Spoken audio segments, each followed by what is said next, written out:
Tarso, é doutor em Estado, Economia e Políticas Públicas pela Universidade Federal do Paraná, mestre em Direito do Estado pela UFPR, professor titular de Direito Administrativo da Faculdade de Direito Curitibana da Universidade Paulista, advogado e consultor jurídico em Curitiba, vice-coordenador do Núcleo de Pesquisa em Direito do Terceiro Setor e Políticas Públicas do Programa de Pós-Graduação da UFPR.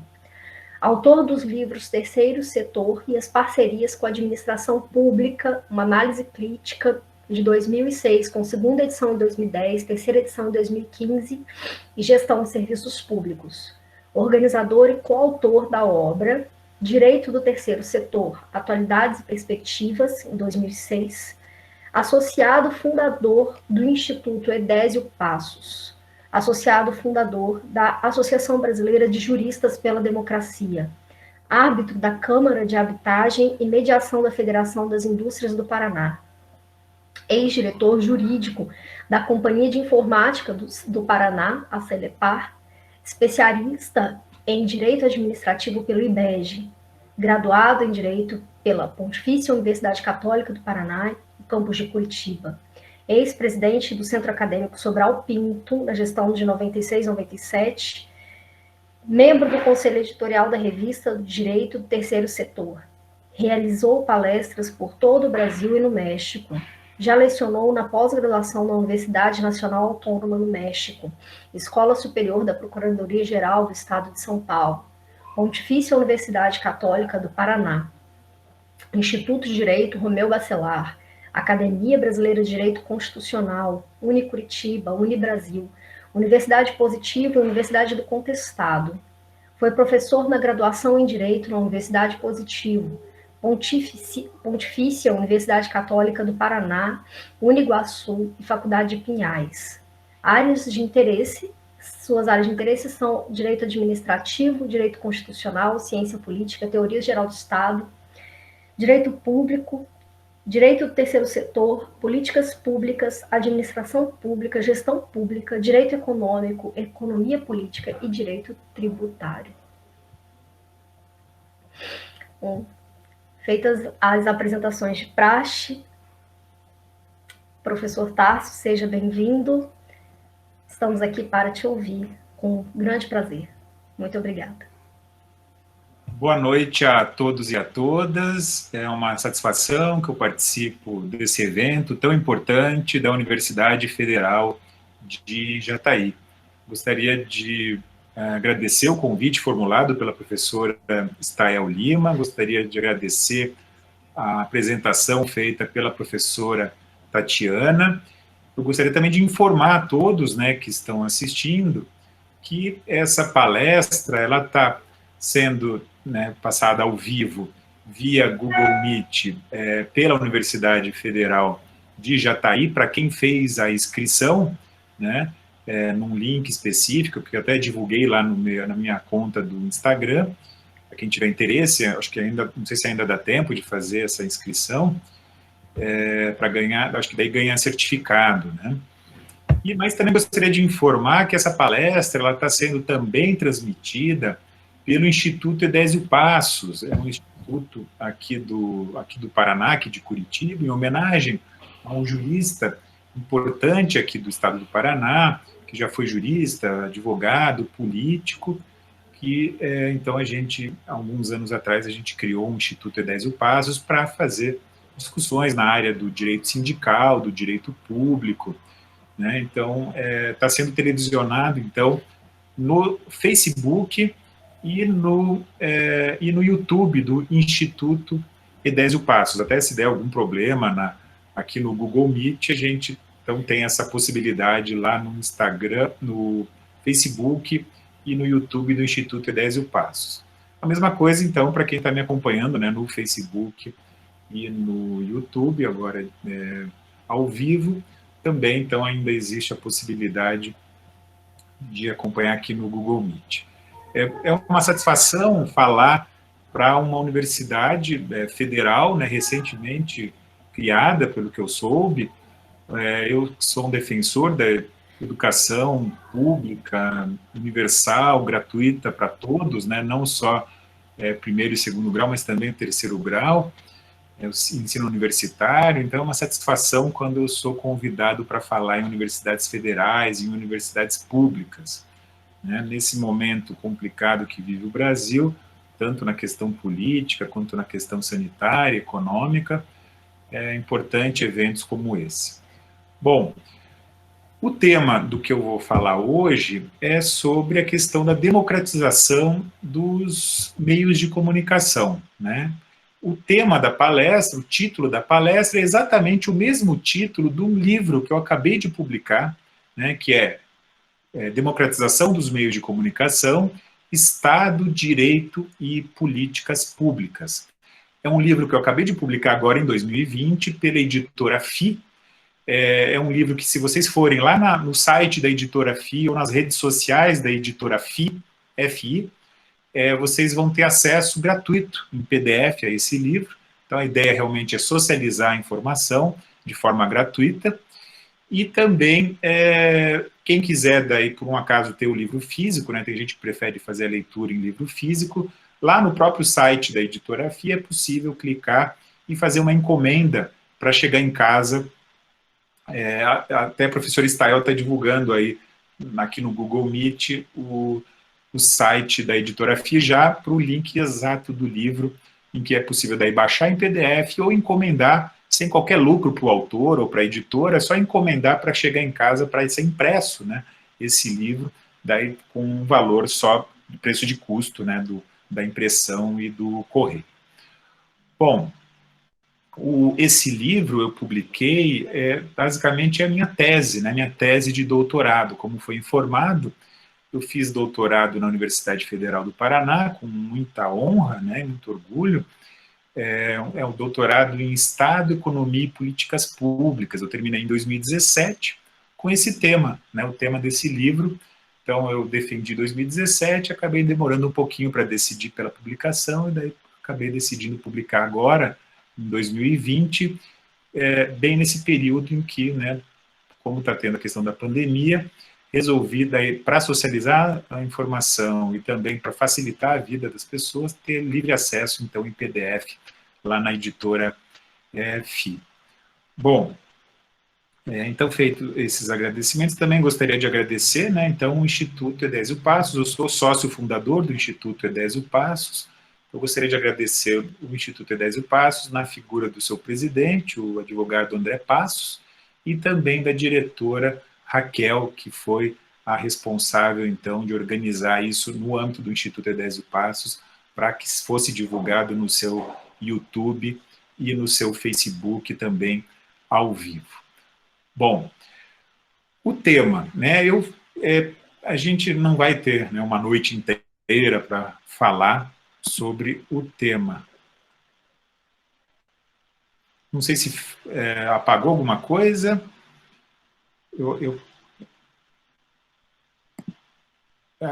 Vocês continuaram a ver de normal no Google Meet? Teve algum problema? Não? Eu acho que agora eu botei no lugar certo aqui, porque apagou minha tela, mas é que eu acho que eu não tinha deixado no... Então está tudo ok, né? Bom, desculpe. O tema, né, é democratização dos meios de comunicação. Eu sei que tanto quem está assistindo na Universidade Federal de Jataí, né, no Google Meet, quanto quem está assistindo no Facebook e no YouTube, e os estudos, a área de estudo dessas pessoas são das mais variadas possíveis, né? Então, não só tem, pelo que eu soube, estudantes de direito, pessoas da área do direito, também pessoas de outras áreas, de área da comunicação e outras áreas também do saber. Então, eu vou falar algumas questões que, às vezes, né, quem é da área do direito, às vezes tem um pouco mais de facilidade, mas eu fico à disposição depois, ao final, quem ainda ficou com alguma dúvida, né, que queira que eu aprofunde alguma questão mais específica da área do direito, ou queira que eu aprofunde alguma coisa mais específica.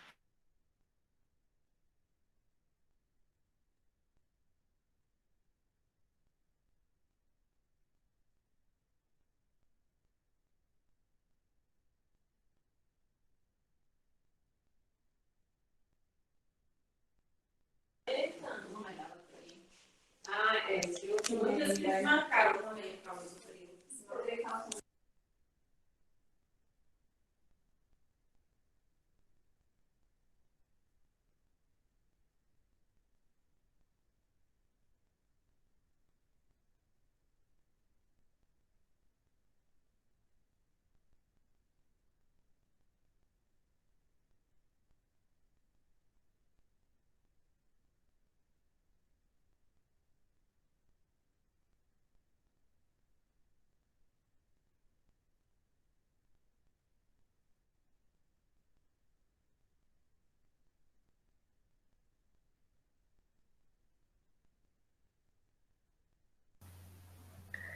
Pessoal, aparentemente houve um problema de conexão. O professor Tasso saiu e deve voltar num instante.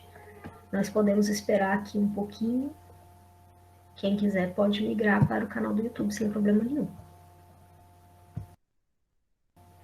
Professor Tasso, seu microfone está fechado. No Google Meet agora voltou? Voltou o Google Meet? Sim, estamos aqui. Então, travou aqui alguma coisa né? E daí, então eu vou continuar. Eu estava falando que agora, nesse primeiro momento, eu vou falar sobre as questões relacionadas ao Estado, né? A gente tem que saber que tipo de Estado que a gente vive, o que está previsto na Constituição com relação ao nosso modelo de Estado.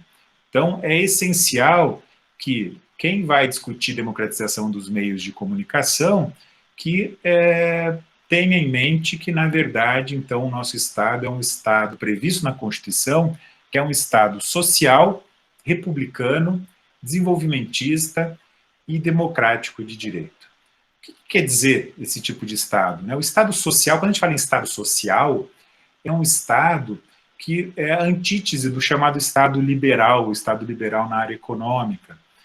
Estado liberal é um Estado que surge a partir do momento em que ocorrem as revoluções burguesas, né? As revoluções burguesas que eram contrárias ao absolutismo. Então, contra o absolutismo, surge um Estado, a partir das ideias iluministas, um Estado que vai ser limitado, um Estado que vai existir, então, um princípio da legalidade, vai existir, então, uma limitação do poder do governante, e esse Estado, ele vai ser um chamado Estado mínimo naquele momento. Isso a gente está falando de século XIX, no âmbito mundial. Esse Estado liberal passa, então, a existir e, no decorrer do século XIX, começa a existir um certo aumento na desigualdade social, na exploração do homem pelo homem, e daí começa a existir, a partir do final do século XIX, a ideia do surgimento de um Estado social, né? O Estado social nada mais é do que um Estado que, ainda dentro do capitalismo, consegue fazer com que, ao intervir na economia e na área social, é um Estado que, então, vai tentar garantir educação, saúde, né, justiça social, habitação. Então, é um Estado que não vai ser nem um Estado máximo, que vai fazer tudo, mas está longe de ser um Estado mínimo, que vai se abster de intervir nessas áreas econômicas e sociais. Esse estado de bem-estar social, então, ele começa a ser implementado no século XX, no âmbito mundial, principalmente depois da Primeira e da Segunda Guerra, na Europa, e no Brasil também começa a partir da Era Vargas, né, 1930, com a Revolução, ou com o golpe de 30, dependendo da concepção de cada um. Com a Era Vargas, a partir da Constituição de 1934, começa a se pensar na criação do chamado Estado de Bem-Estar Social ou Estado Social, que basicamente é um Estado que não é nem o mínimo nem o máximo, nem é o interventor total, mas também não é aquele que, né, deixa a economia e a área social sem intervenção do Estado. É um Estado que vai sofrer, então, influência, né, do Estado liberal, mas, ao mesmo tempo, a ideia do Estado social é que não seja necessário que ocorra revoluções mais radicais, revoluções socialistas, para se implementar socialismo. Então, a ideia de ficar no meio termo entre o socialismo e o capitalismo liberal, e daí começa a se pensar, então, nessa criação do chamado capitalismo social, né, em que há uma união entre a questão, um acordo entre o capital e o trabalho, para que o Estado interfira, de alguma forma, para garantir o interesse público, para garantir os direitos e garantias fundamentais, tanto individuais, que são já conquistas lá da Revolução Francesa e das revoluções burguesas, quanto também os direitos de segunda geração, que são os direitos, como eu falei, saúde, educação, habitação, e depois também é um Estado que começa a garantir questões importantes, como a questão do direito do trabalho, né? Então, com o Estado liberal, que eu falei do século XIX, a exploração do homem pelo homem, né? Existia criança trabalhando em carvoaria, existia pessoas trabalhando às vezes 12 horas por dia, 16 horas por dia, grávidas trabalhando, então o trabalhador sendo explorado, e daí foi necessário então a criação do direito do trabalho para que o Estado de alguma forma interviesse, né, nessa relação capital-trabalho. E também em outras áreas, como na área ambiental, né, então o Estado de Bem-Estar Social vai também garantir que o proprietário, que o empresário, que o fazendeiro não possa fazer o que bem entender com a sua propriedade, não só na questão trabalhista, mas também na questão ambiental, né? Então, isso é uma forma do Estado intervir na propriedade privada. Esse é o Estado previsto na nossa Constituição de 1988. Né? Então, a nossa Constituição de 1988 é uma Constituição social. Né? A gente não é socialismo e também não é neoliberalismo ou liberalismo econômico, é o Estado social, o Estado de bem-estar social. Esse Estado de bem-estar social foi bem implementado na Europa, né? Então na Alemanha, Inglaterra, França, a gente tem Estado de bem-estar social, também temos Estado de bem-estar social nos próprios Estados Unidos, né, com o crack da Bolsa de Nova York em 29, também tem a ideia de um Estado intervindo mais na economia para garantir interesse público, e esse Estado de bem-estar social no Brasil, a gente fala que foi um pseudo-Estado de bem-estar social. Né? No Brasil, a gente tem as constituições a partir de 34 prevendo o Estado de bem-estar social, mas nunca foi implementado de fato. Então, isso acontece também com a Constituição de 1988. A Constituição de 1988 é uma Constituição que prevê que o Estado tem que reduzir desigualdades. A Constituição de 1988 prevê que o Estado tem que garantir justiça social, que tem né, garantir que a propriedade privada tenha uma função social. Né? Então, tem vários dispositivos da Constituição que prevêem que não pode ter um capitalismo liberal radical e também não vai ser um Estado máximo que vai fazer tudo, mas é um Estado meio termo, que é esse chamado Estado de bem-estar social. Isso é importante quando a gente vai discutir esse tema, né, da democratização dos meios de comunicação. E essa Constituição, ela não prevê só que é um Estado social, é um Estado social republicano. Né? O que é república? República não é só antônimo de monarquia. República é a ideia de que você tem um Estado e uma administração pública que garanta, né, o bem comum, que garanta que não haja patrimonialismo, que não haja corrupção. Então, a república é um termo mais amplo, né, do que só um antônimo de monarquia. Além do Estado social republicano, a questão do desenvolvimentismo, né, então é um Estado desenvolvimentista no sentido de garantir um equilíbrio entre as questões econômicas, ambientais, éticas, jurídicas, sociais. Né? Então, o desenvolvimentismo previsto na Constituição é nesse sentido. Você não pode só pensar na questão econômica, ou só pensar na questão social, ou só pensar na questão ambiental. Você tem que ter um equilíbrio também disso tudo com a questão ética, com a questão jurídica.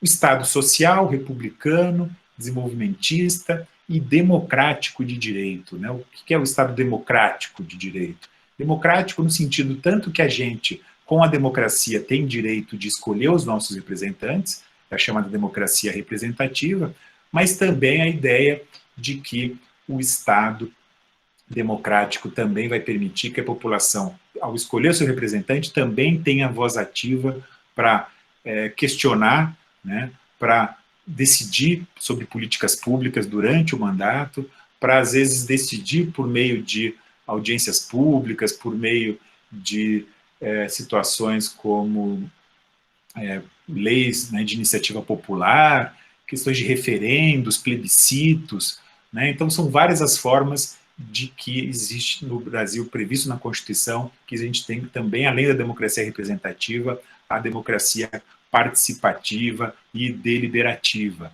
né? Essa a ideia da nossa Constituição. Então entra também no assunto do que a gente está discutindo hoje, democratização dos meios de comunicação.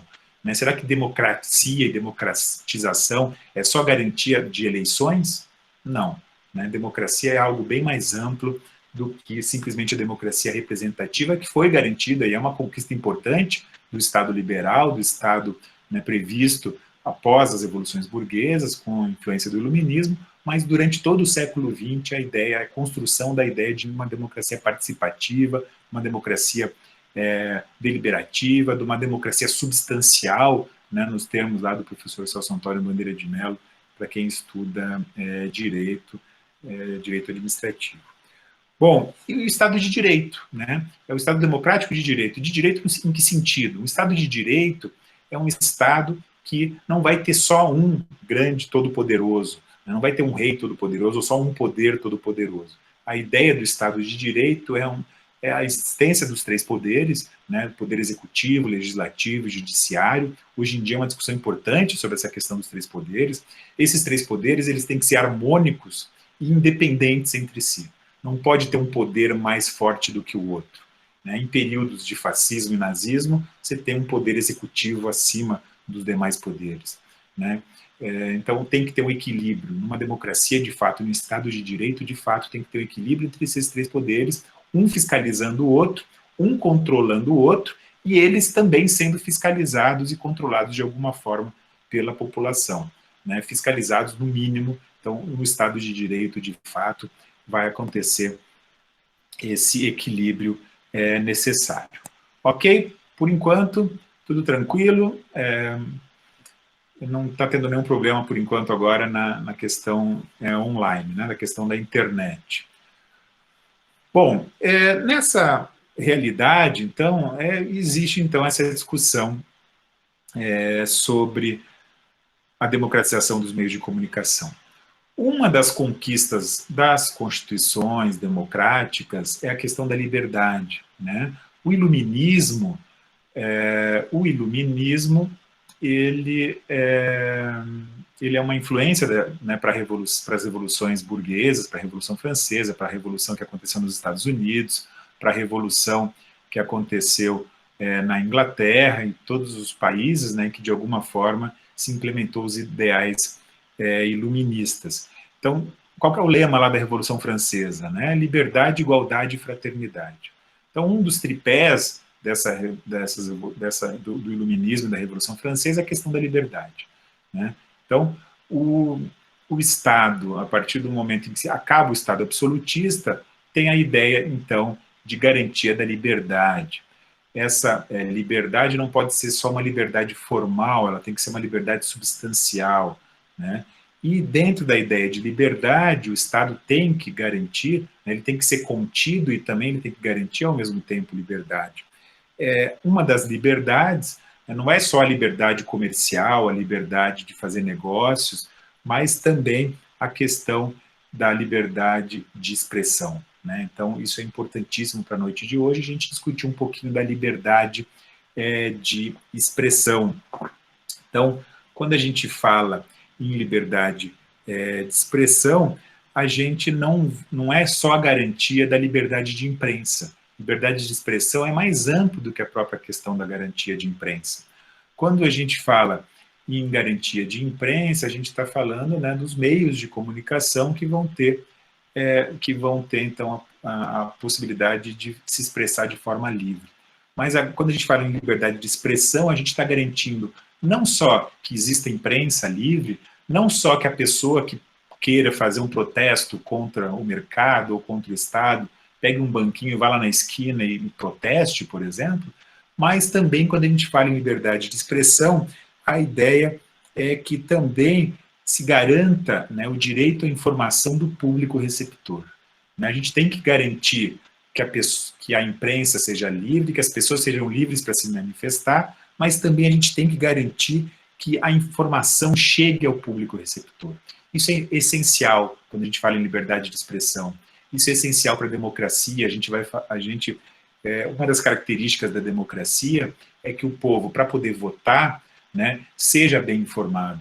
Para ter uma democracia de fato, né, você tem que ter pessoas informadas para tomar as decisões políticas, tanto nas eleições quanto depois, no momento de controlar, de fiscalizar, de decidir pelas políticas públicas. Então, isso faz parte também da liberdade de expressão. Outra questão importante é que, quando eu falo em Estado liberal lá do século XIX, você tem a ideia de que o direito vai ser um direito de defesa. Em que sentido, direito de defesa? Né? O direito vai garantir que o Estado não intervenha de forma indevida na economia e na liberdade das pessoas. Isso é século XIX. Quando a gente fala em Estado social e Estado de bem-estar social, que daí passa a existir a partir do século XX nas constituições, a gente vai falar então em direito prestacional. O Estado ele não vai ser só limitado pela Constituição. A Constituição vai obrigar que o Estado atue positivamente. Então, seja um Estado prestacional, o direito prestacional. Então, a ideia de que no Estado liberal seria a ideia de que qualquer pessoa pode se expressar. Na ideia do Estado de bem-estar social, é a ideia do Estado garantir que as pessoas falem, de alguma forma. Se tiver alguma falta de liberdade, ou se não chegar informação suficiente para as pessoas. Então, isso é a ideia do direito prestacional. É mais ou menos fazendo uma comparação, né? O Estado liberal garante que você pegue um banquinho, monte em cima de um banquinho e fale o que você bem entender contra os governantes, né?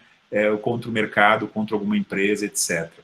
Num estado de bem-estar social, numa democracia deliberativa e participativa, o Estado tem que garantir o que a doutrina fala em distribuição de megafones. As pessoas têm que ter mais condições de poderem se expressar e que essa informação chegue, né, de fato ao público em geral. Então, a gente fala em democratização e liberdade de expressão de fato quando essa informação chega a contento para as pessoas. Bom, e para garantir esse direito prestacional, o Estado vai ter várias situações. A gente vai poder falar um pouquinho sobre isso lá para frente, ou também discutir isso nas perguntas, mas o Estado vai ter que fazer regulação, né? O Estado, então, ele tem que regular as áreas econômicas, as atividades sociais, e também vai regular, de alguma forma, a questão da comunicação, para garantir que haja liberdade de expressão, para que essa comunicação chegue ao maior número de pessoas.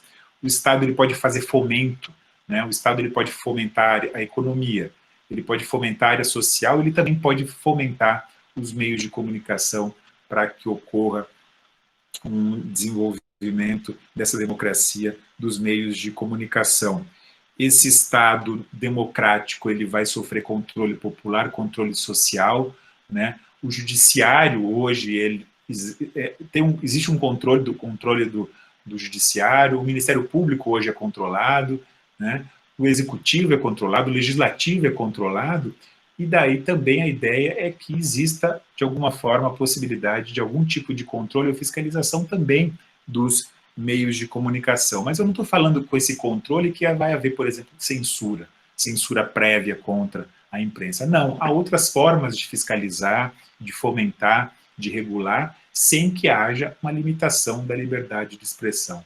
Pelo contrário, em muitos momentos, o Estado vai, ao fazer regulação, ele vai garantir ainda mais liberdade. Bom, eu não vou falar um tempo tão grande assim, mas eu vou ter que falar um pouquinho da nossa Constituição, tá? Tanto para quem, então, já estudou ou estuda direito, tem que conhecer um pouquinho do que eu vou falar, mas também quem é de outras áreas, né, tem que ter uma noção do que diz a nossa Constituição. A gente fala no direito que ninguém pode alegar desconhecimento da lei, por exemplo, uma questão criminal. Né? Todo cidadão, então, tinha que conhecer a legislação, a lei, e quando se tem que conhecer a lei, imagina a Constituição, que é a lei máxima do país. Então, todo cidadão precisava conhecer a Constituição. A gente, às vezes, tem até estudantes de direito, até advogados e pessoas formadas em direito que, às vezes, não conhecem tão bem a Constituição, não sabem aplicar direito à Constituição, mas eu já informo vocês que estudantes, né, universitários, mesmo quem ainda não chegou na universidade, precisaria já ter um conhecimento do que existe na Constituição. E daí, claro, o cidadão comum tem que conhecer os artigos 1º até o 5º da Constituição, às vezes até o 7º da Constituição, mas também tem outras coisas importantes nessa Constituição. A Constituição, quando vai tratar dos meios de comunicação, da comunicação, são os artigos 220 a 224 da Constituição. Então, quem é da área do jornalismo, da comunicação e do direito tem que conhecer esses artigos 220 e 224 da Constituição. A Constituição, em vários momentos, ela vai falar que o Estado tem que garantir pluralismo político, né? Uma democracia tem que haver pluralidade, né? Isso é essencial. Não se faz democracia em que só parte das pessoas manda e outras obedecem, ou que haja falta de pluralidade na questão racial, ou falta de pluralidade na questão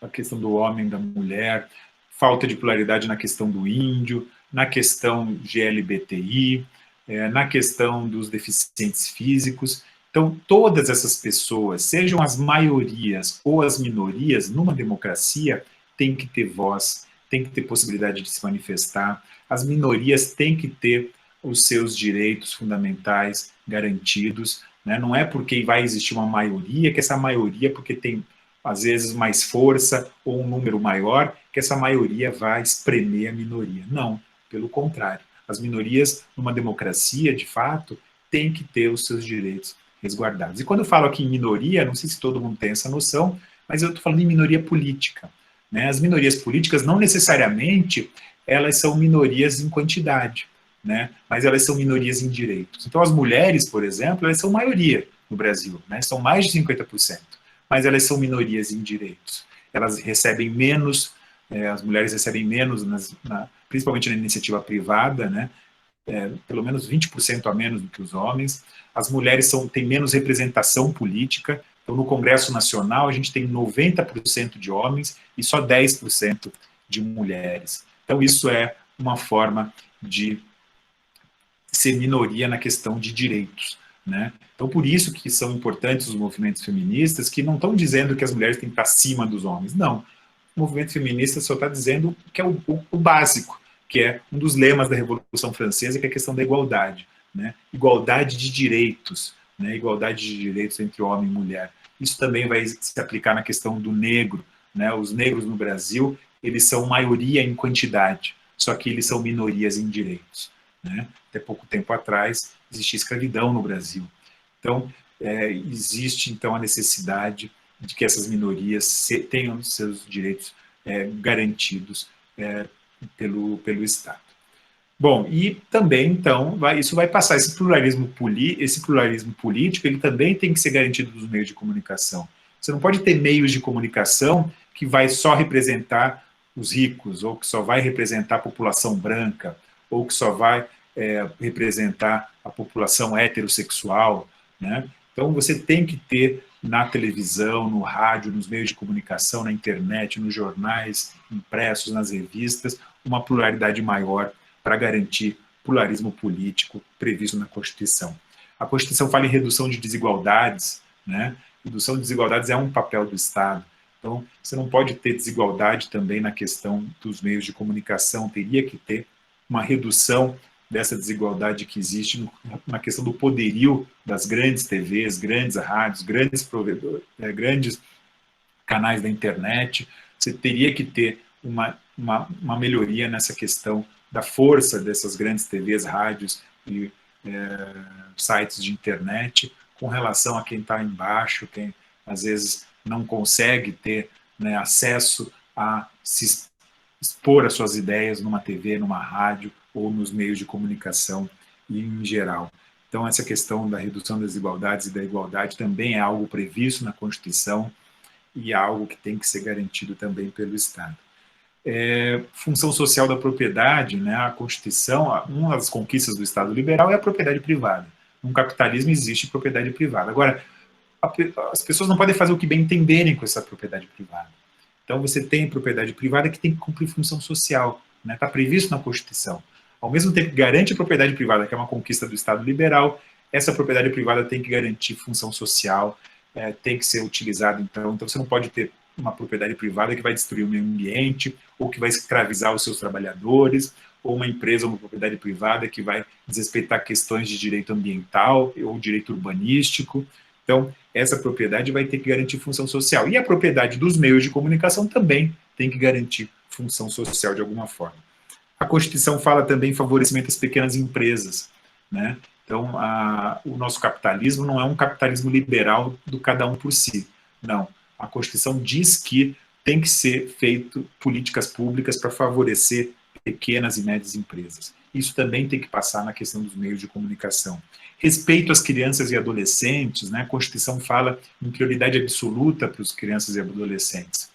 Isso é necessário, então, que o Estado, né, ao tratar as crianças e adolescentes com prioridade absoluta, também tome cuidado sobre o que vai passar nas TVs, nas rádios, na internet. Então, as crianças e adolescentes têm que ser protegidas de alguma forma. Para isso que existe, então, a questão, por exemplo, da classificação indicativa, né? As pessoas que vão assistir um filme, um programa na TV, vão saber, eles não vão ser proibidos, mas eles vão saber se aquele programa é para uma idade X ou uma idade Y. Isso é importante para proteger as crianças e adolescentes. A nossa Constituição, isso é importantíssimo, ela prevê o princípio da complementariedade dos meios de comunicação. Não sei se os senhores e senhoras sabem o que quer dizer princípio da complementariedade. Vejam só, TV e rádio no Brasil é serviço público, não sei se todo mundo sabe, né? É serviço público, que é concedido ou permitido pelo Estado para a iniciativa privada. Então, TV e rádio, as TVs e rádios abertas são serviços públicos. Só que a Constituição fala que esse serviço público tem que ser complementar em que sentido?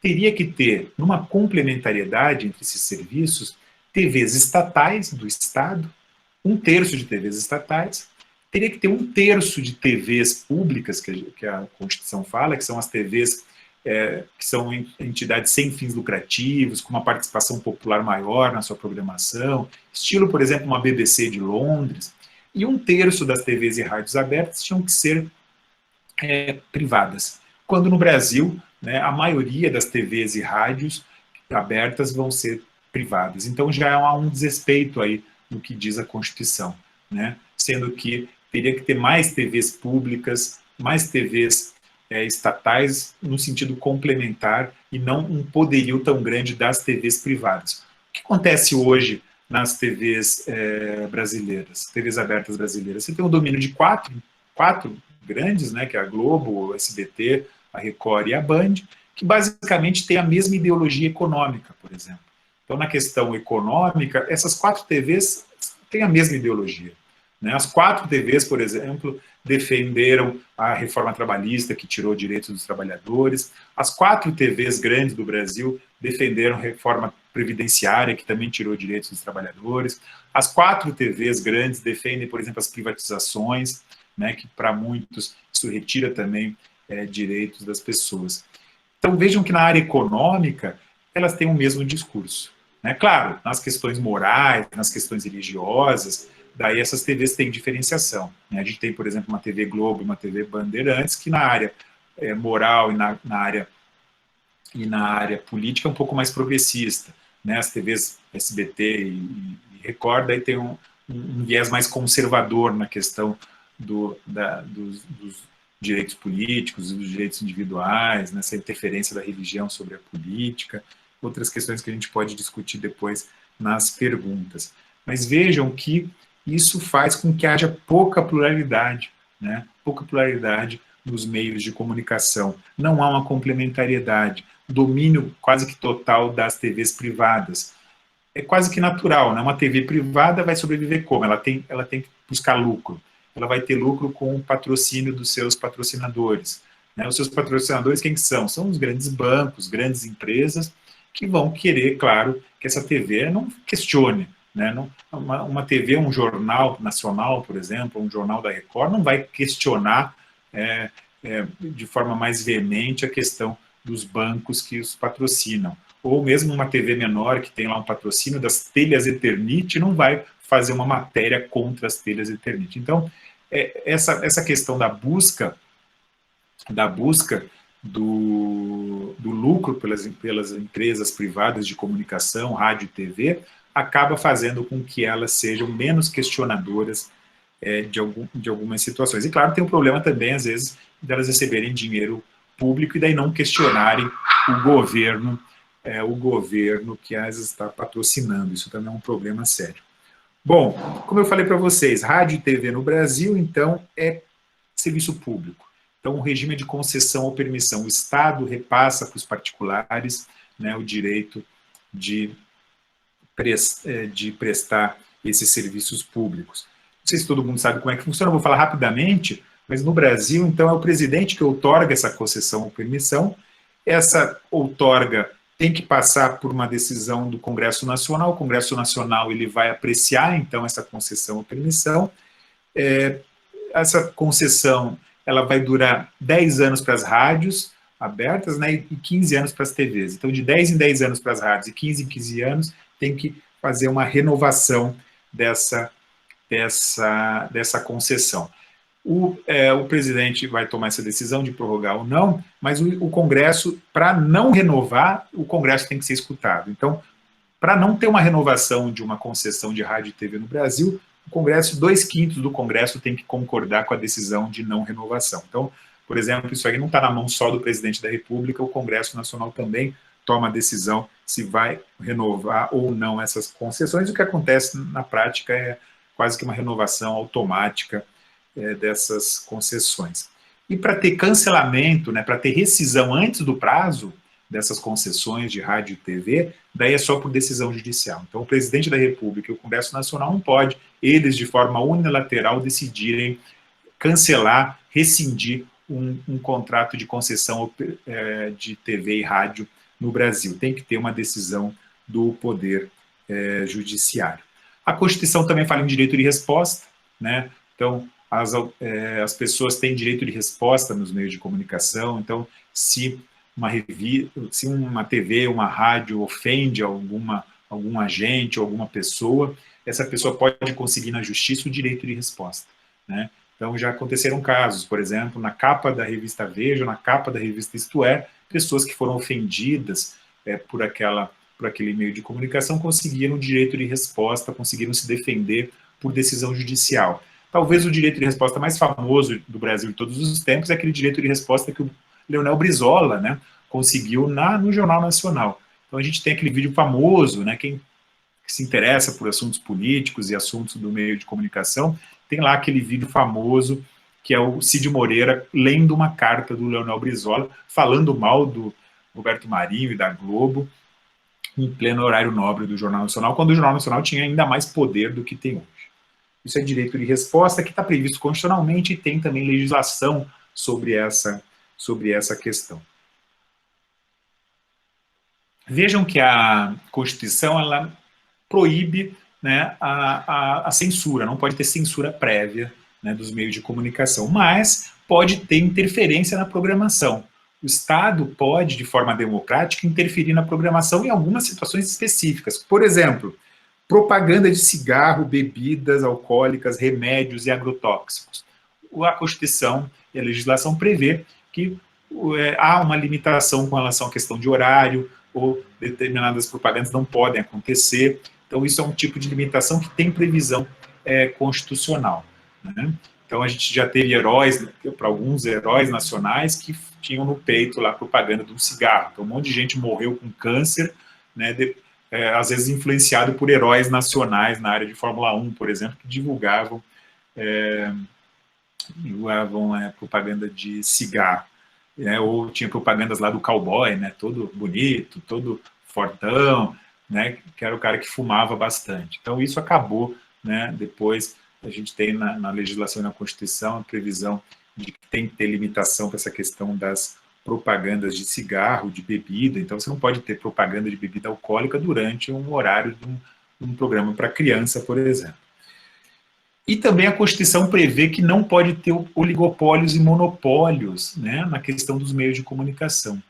Isso é uma coisa importante, então, né? O que é o oligopólio? É ter um poder de uma empresa só numa determinada área, né? Ou de poucas empresas numa determinada área, oligopólio, poucas empresas dominando um determinado setor econômico. Então, isso está proibido textualmente na Constituição, que não é possível, então, acontecer monopólio ou oligopólio, e isso não só na TV e na rádio, tá? Isso também se aplica para revistas, para jornais e para internet também, né, no sentido de que não pode ter poucas empresas dominando essas áreas. Mas a gente acaba verificando que na prática não é bem assim. Na prática, no Brasil, você tem um monopólio, né, ou oligopólio nas TVs abertas. Eu já falei para vocês das 4 grandes TVs, né? Tem um poderio muito grande da Rede Globo ainda, mas as outras 3 TVs também têm um poderio grande. SBT, Record e Bandeirantes. Nas rádios, a mesma coisa, né? São poucas rádios que dominam, né? Então, na questão de notícia, hoje você tem lá uma Band, uma CBN, hoje a Jovem Pan também está entrando bastante nessa questão política, e com a tendência de ter uma posição só, né? Na questão econômica, que eu falei para vocês, a posição é neoliberal, no sentido de Estado mínimo, de redução de direitos dos trabalhadores, redução de gastos nas áreas sociais. Então isso faz com que haja pouca pluralidade, e isso é muito decorrente de monopólios e oligopólios inconstitucionais, mas que na prática acabam existindo, e isso acaba ocorrendo então uma manipulação da informação.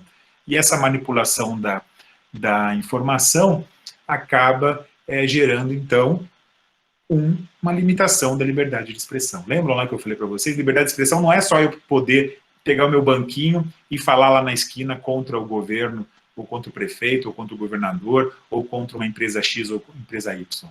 Liberdade de expressão tem que ser substancial no sentido de que seja garantido que chegue a informação para a população numa democracia realmente de fato. Bom, não sei como é que está meu tempo, né? Tem muita coisa para falar, tá? Para quem perdeu o início, tudo que eu estou falando aqui para vocês tem no meu livro, tá? E esse meu livro está à disposição, lá já foi divulgado, né? No site da editora FI, editora FI, no site tem lá um link em que você clica e consegue esse livro de graça em PDF, né? Então a ideia realmente é socializar a informação. Quem quiser depois que chegue em casa um livro impresso, você pode ir lá pagar um valor só preço de custo, não tem lucro nem para a editora nem para o autor, mas você pode ter em casa o livro só com o custo da impressão e do correio. Ok? Bom, os meios de comunicação no Brasil, né? Lá no meu livro, depois vocês podem dar uma olhada, e claro, vocês podem também fazer leitura de outros livros, né? Um livro que eu recomendo para todos, seja para quem gosta de literatura, para quem gosta de biografias, para quem gosta do direito, da política e dos meios de comunicação, um dos livros obrigatórios é o Chateau, né? Chateau, o Rei do Brasil, que conta a história do Chateaubriand, que foi o primeiro, né, dono do império na área de TV e jornal, na área dos meios de comunicação. Depois, com o início da ditadura militar no Brasil, pós-64, o Chateau já começa a perder força, e daí quem entra no lugar do Chateau é a Rede Globo, é o Roberto Marinho, né? Com auxílio da ditadura militar, né? Então a Globo ela passa a ter um poderio bastante grande, descumprindo a Constituição, né? Na época existia já a previsão na Constituição de vedar participação estrangeira no capital das TVs, e todo mundo sabe que aconteceu na época um investimento grande do grupo estadunidense Time Life na Rede Globo de televisão, o que era totalmente inconstitucional, e isso acabou sendo permitido pela ditadura militar. Naquele momento também a ditadura militar auxiliou a Rede Globo, porque era um momento em que a TV estava crescendo, né? E daí o governo fez todo um fomento econômico para que a população pudesse adquirir televisores. Isso também acabou gerando um aumento expressivo do poder de uma TV na época, que era a Rede Globo de televisão. Bom, então, na época da ditadura militar, não houve democratização dos meios de comunicação, pelo contrário, né, você tinha um monopólio, né, com o fim da ditadura militar, em 1985, foi o período em que a Rede Globo estava mais forte, né, o poder da Rede Globo, daí era assim um monopólio, né, quase que um discurso único, o Jornal Nacional quase que era um diário oficial, né, que você só era informado se saía, só tinha informação se saía no Jornal Nacional. Se passasse em qualquer outro lugar, não chegava à grande massa, né? Hoje, a Globo perde um pouco o poder, então hoje a gente tem oligopólio, né, com outras TVs e rádios também fortes. O fato é que, depois, no período da redemocratização, o governo Sarney, né, quem era o ministro das comunicações era Antônio Carlos Magalhães. Não houve democratização da mídia nesse período, né? Antônio Carlos Magalhães era um dos donos da Globo da Bahia, por exemplo. Com o governo Collor também não aconteceu democratização dos meios de comunicação. O governo Fernando Henrique, praticamente nada de democratização dos meios de comunicação. No governo Lula, há uma certa timidez, infelizmente, nessa área da democratização dos meios de comunicação. Ele ajudou a organizar a questão da primeira Conferência Nacional de Comunicação, né? Isso foi importante, né? O Brasil inteiro discutiu a questão dos meios de comunicação. O governo Lula, na época, ele diminuiu o poderio da Rede Globo na questão do dinheiro público para repasse para essas empresas privadas. Então, é a questão da mídia técnica, né? Então, que a Rede Globo ela tinha já um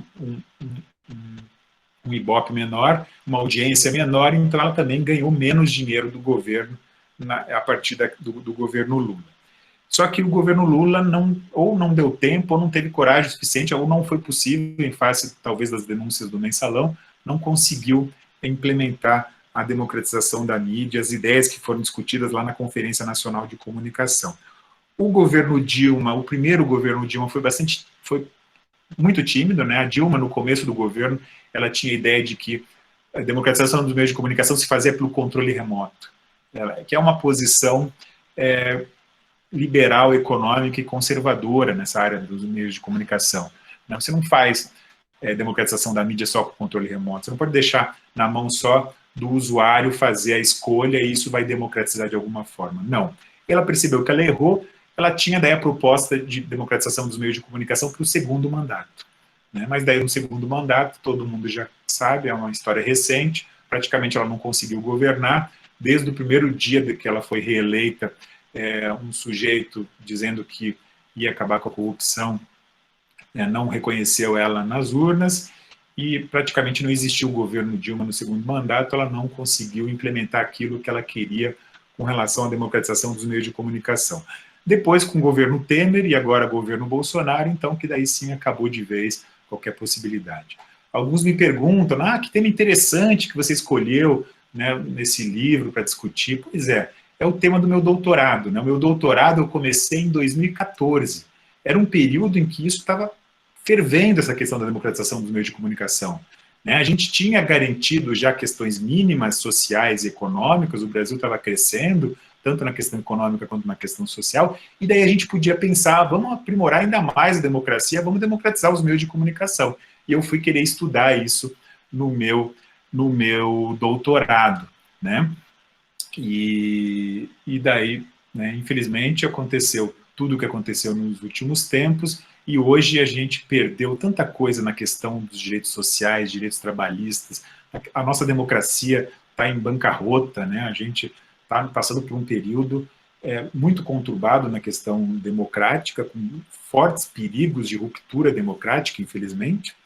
E daí, essa questão da democratização dos meios de comunicação ficou ainda mais longe, esse sonho da democratização dos meios de comunicação.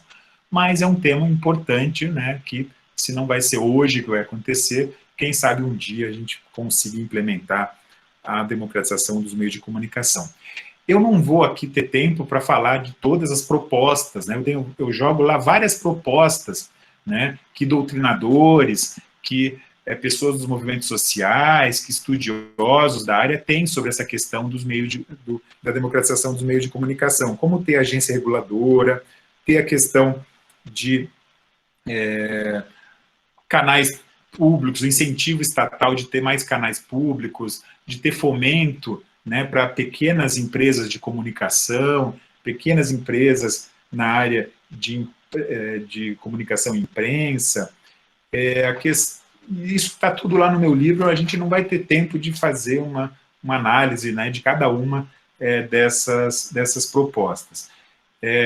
Tem propostas como, por exemplo, a a criação de conselhos editoriais obrigatórios, né, na imprensa, o que faz com que tenha uma participação maior dos trabalhadores daquela empresa de imprensa, de comunicação, no editorial daquele instrumento.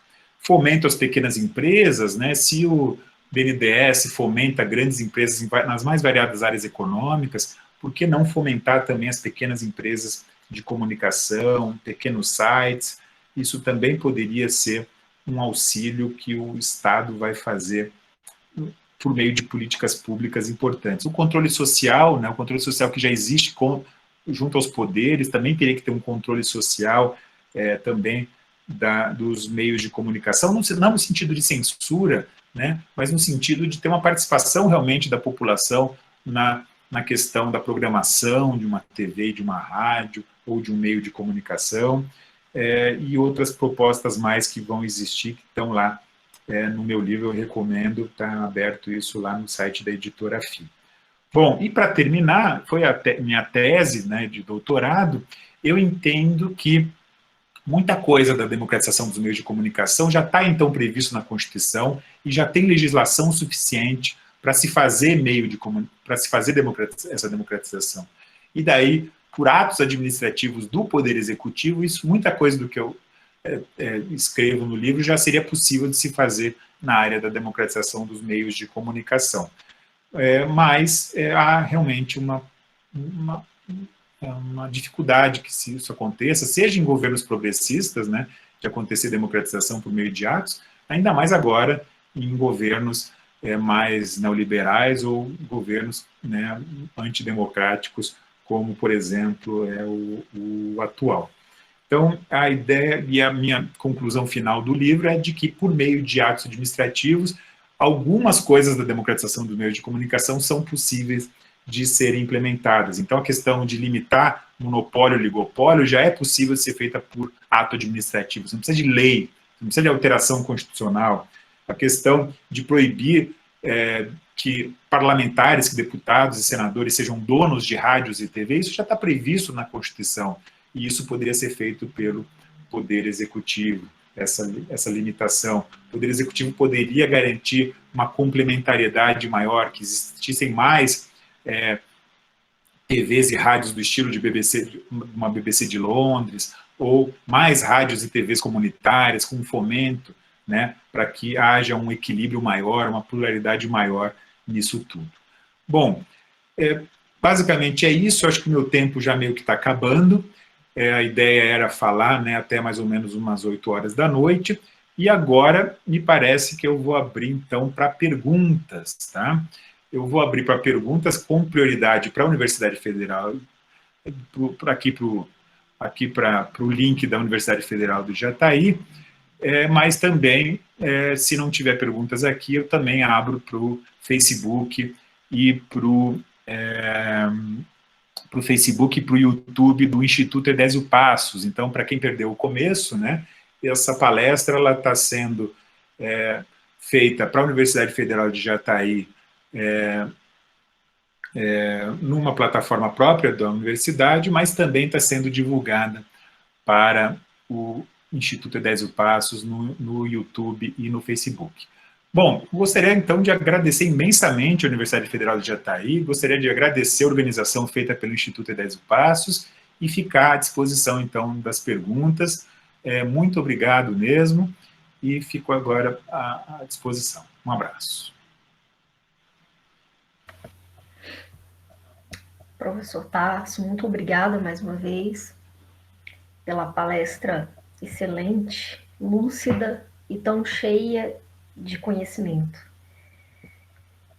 Eu posso mediar a leitura das questões que aparecerem no chat, ou, caso se sinta mais à vontade, você pode ler. Eu acho que se você puder fazer, então, a mediação aqui das perguntas nessa plataforma da Universidade Federal, eu agradeço. Perfeito. Então, as pessoas que estão acompanhando o chat aqui, fiquem à vontade. A Andréia Moraes já fez a primeira pergunta. Ela coloca assim: Professor, como a sociedade pode confiar nas notícias que essas redes de TV ofertam, levando em consideração o direito de acesso a informações? Essa é uma questão complexa, né?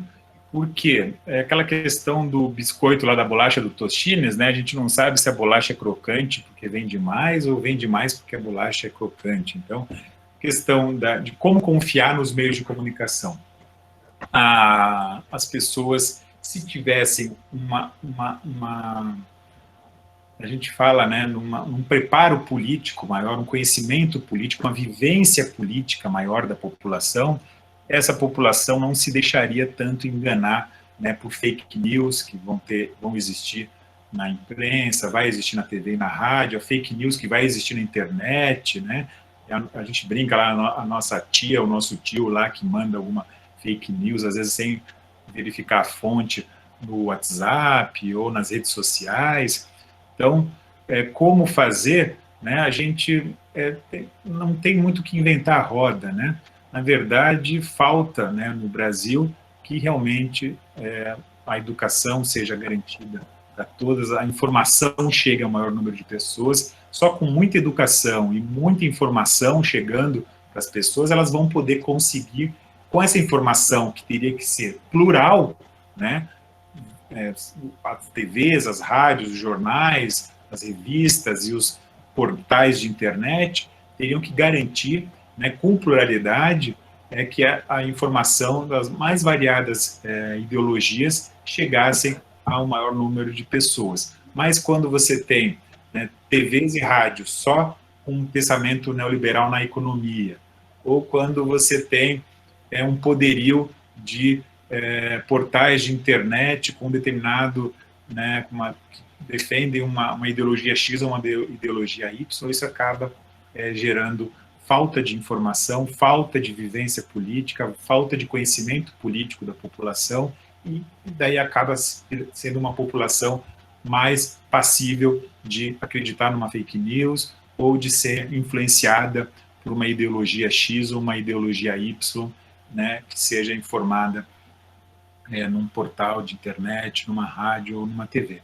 Então, não tem muito que, né, inventar a roda. A gente tem que lutar aí para que haja mais educação universal, gratuita, pública, de qualidade para todo mundo, né? E temos que, de alguma forma, quem sabe um dia, democratizar os meios de comunicação.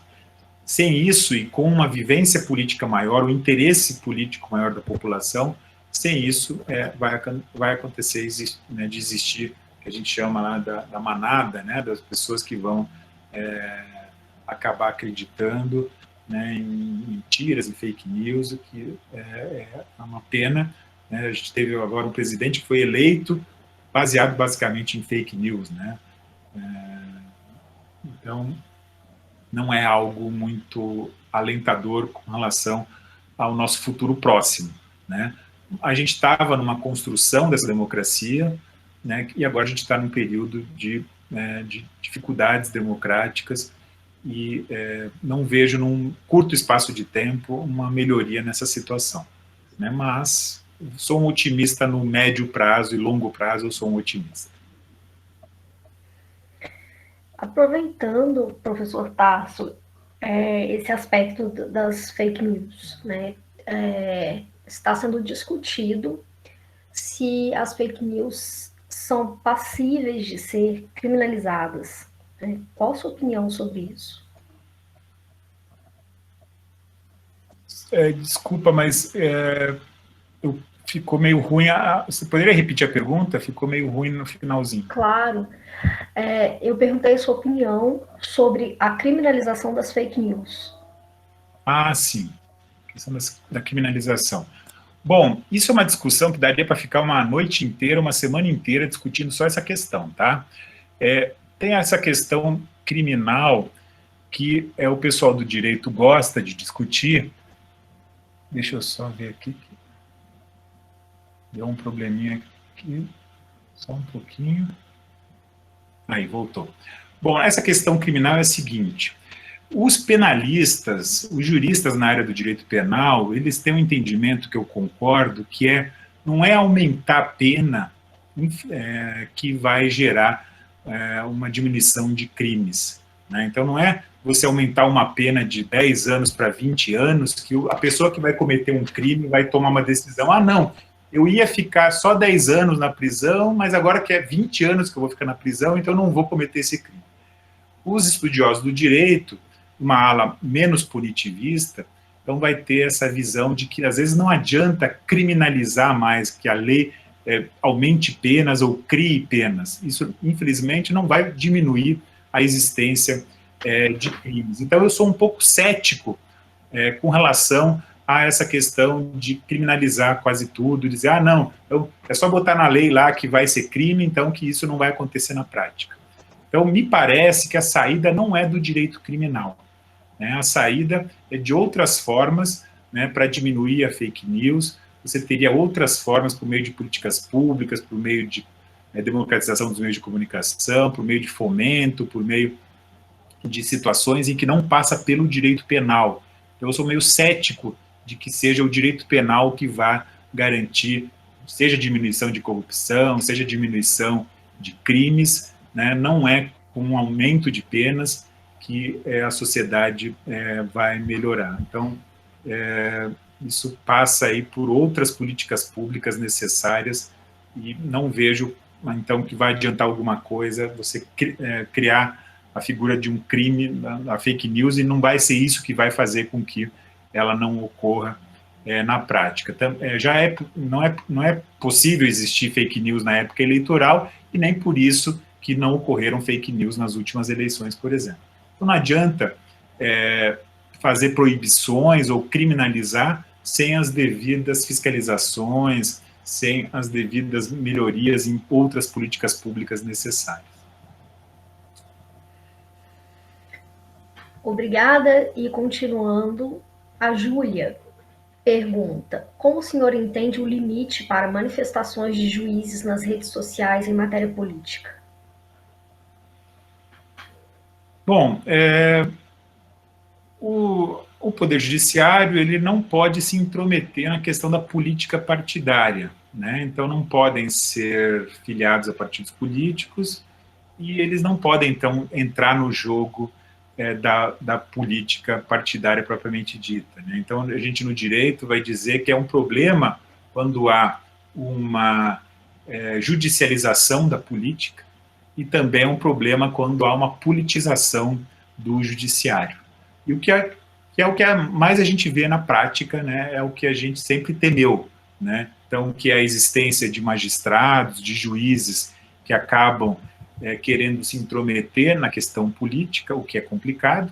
Política tem que deixar para os políticos, tem que deixar para a questão do jogo democrático, e também é complicado, então, essa influência, né, essa judicialização da política, então, faz com que também haja uma politização do judiciário, que é o judiciário, ao invés de tomar decisões jurídicas, né, decisões baseadas na Constituição e na lei, acabam tomando decisões políticas, às vezes beneficiando amigos do judiciário, às vezes prejudicando amigos do judiciário.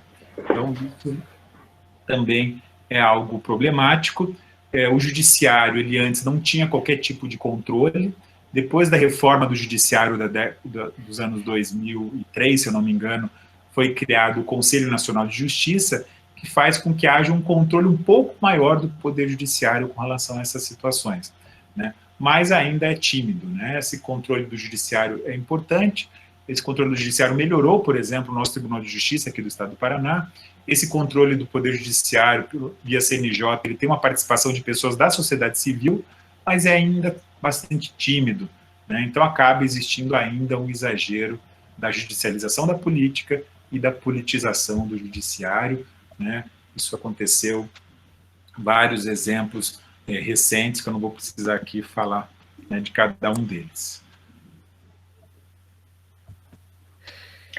Continuando, Kleber Rosa da Silva pergunta: é necessário criar um órgão estatal que invista mais em mídias públicas E esse órgão deve ser do Estado e sem ligação com governos, com perigo de se conduzir a opinião pública a favor de um ou outro governo? Bom, a pergunta é basicamente se é necessário que haja uma agência reguladora na área dos meios de comunicação, né? Também uma questão bastante complexa. O tema das agências reguladoras é um tema bastante estudado na parte do direito econômico, na parte do direito administrativo econômico. A ideia das agências reguladoras é bem essa, né? A agência reguladora foi criada com esse nome na década de 90 no Brasil, com a ideia de que seriam autarquias especiais mais independentes com relação ao poder executivo, com relação à administração direta, né? Então, essas agências reguladoras fariam um meio de campo entre o Estado, o poder executivo, entre o mercado e entre o cidadão, o consumidor, a população. Faria um meio de campo entre essas três áreas da sociedade. Só que daí o que a gente verifica, isso acontece nos Estados Unidos e acaba acontecendo aqui no Brasil também, é que essas agências reguladoras acabam sendo sequestradas, acabam sendo capturadas por quem tem mais poder. Quando essas autarquias, essas agências reguladoras acabam se desprendendo muito do poder executivo, que foi escolhido de forma democrática, em vez de fazer esse meio de campo entre Estado, sociedade e mercado, acaba sendo capturado pelos interesses do mercado, que é quem tem mais poder financeiro, né? Então, isso acontece com as agências reguladoras em geral, né? Seja a questão da ANP, da área do petróleo, a ANEEL na área da energia, a Anatel na área da telefonia, a própria ANAC, né, na área da aviação. E o medo também é que isso acabe ocorrendo na questão se for criada uma agência reguladora na área dos meios de comunicação. Então, as agências reguladoras no Brasil, elas foram criadas, né, sob influência, principalmente da Inglaterra, Estados Unidos e Nova Zelândia. Essas agências reguladoras, elas vão ter mandato fixo dos seus dirigentes, e esses dirigentes, esse mandato vai extrapolar o próprio exercício do mandato do presidente da República. Isso daria uma independência maior, uma autonomia maior para essas agências, né? Mas, infelizmente, elas acabam não fazendo esse meio de campo necessário, elas acabam sendo capturadas pelos interesses de quem tem mais dinheiro. E daí, se isso acontecer no meio de comunicação, as grandes TVs, as grandes rádios, os grandes portais da internet vão acabar influenciando nas decisões da agência reguladora na área do meio ambiente, do meio de comunicação. Então, vão ter autores que vão defender a agência reguladora nos termos atuais e vão ter autores que vão dizer que o ente regulador ele tem que sim sofrer uma influência do Poder Executivo. Por quê? Porque o Poder Executivo foi escolhido pelo menos por meio de uma eleição. Então, é democrático que o Poder Executivo influencie sim na regulação que uma autarquia vai fazer com relação ao mercado, no meio de campo entre o mercado e a sociedade civil. O fato é que alguma regulação tem que acontecer, que não censure, né, que não faça nada inconstitucional. Agora, se vai ser uma agência reguladora nos moldes atuais, ou uma agência reguladora nesses moldes de ter uma influência maior política, ou uma influência maior do Poder Executivo, isso é ainda algo que vai ser bastante discutido no momento de uma possível implementação.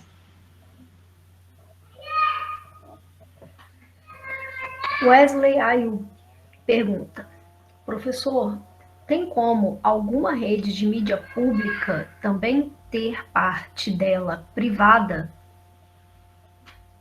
Bom, a pergunta é se é possível que uma TV pública, uma rádio pública ou estatal tenha uma participação privada, né?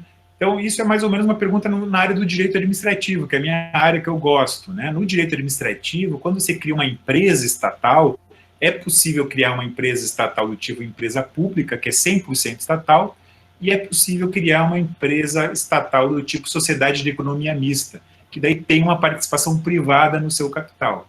Então, as TVs hoje que vão existir vão ser ou fundações estatais, né, de direito público ou de direito privado, são fundações estatais, ou são empresas públicas. Por exemplo, a EBC, a Empresa Brasileira de Comunicação, é uma empresa pública, 100% estatal.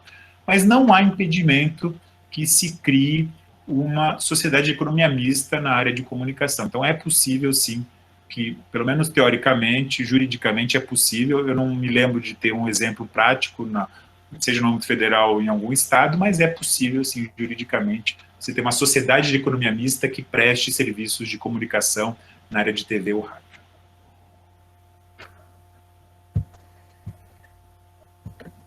Se alguém tiver mais alguma questão... Eu não sei se eu que não estou conseguindo ver aqui, mas eu não vi nenhuma questão, nenhuma pergunta no âmbito do Facebook e do YouTube. Deixa eu ver aqui se tem mais alguma pergunta. Acho que não, o pessoal está agradecendo, está parabenizando, muito obrigado a todos que estão acompanhando, o doutor André Passos, meus alunos, amigos e amigas, professores, colegas professores, o Emerson Fukushima, vários aí que estão me passando mensagens, mas perguntas no Facebook e no YouTube eu não achei nenhuma. Não sei se tem mais alguma questão. Stael agradece aqui no chat. Pessoal, então, se não tem mais nenhuma pergunta, eu gostaria novamente, então, de agradecer o convite formulado pela Universidade Federal de Jataí. Gostaria de agradecer, né, o convite formulado pela professora Stael Lima. Gostaria de agradecer a professora Tatiana, que me apresentou de forma tão gentil. Gostaria de agradecer o Instituto Edésio Passos, que também, né, proporcionou que isso fosse divulgado de forma ainda mais ampla via YouTube e via YouTube e via Facebook. Algumas questões que eu falei logo no começo eu vou repetir, né? Então, esse vídeo então esse vídeo dessa aula vai ficar gravado no YouTube e no Facebook do Instituto Edésio Passos. O meu livro está à disposição, então, nas minhas redes sociais e lá na Editora FI, né, no site da Editora FI, está à disposição o meu livro para vocês baixarem de forma gratuita em PDF, ou podendo ser adquirido só com preço de custo. Se quiser alguém o livro impresso em casa, também é possível fazer essa aquisição sem qualquer lucro.